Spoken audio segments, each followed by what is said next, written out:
посака. Дали ме разбираш, това не е мой проблем. Просто скъпа, като влизаш в рока, ще те помоля да не си с римата, защото имам парата в джоба и не стискам жената.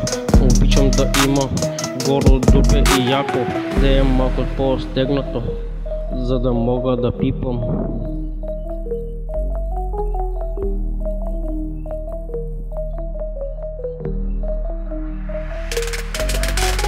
Евай, какво ми говориш? Трябва ли да питам, за да пипам?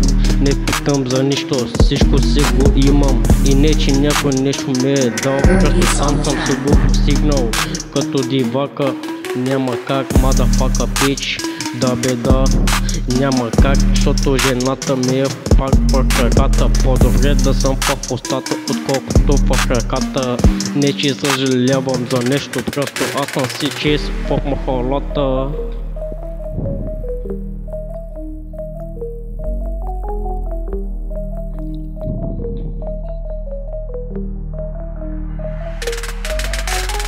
И не, че нещо просто не можах да разбера, дали си за парата или си за жената. Ти да не си травестит, ми кажи бе брат, защото аз вада парата и не питам за правата. Да бе, всеки си има права, ама не пита майка си или баща си. Ти дали си гора в апартамента или дали си с фремата, това мене не ме интересува.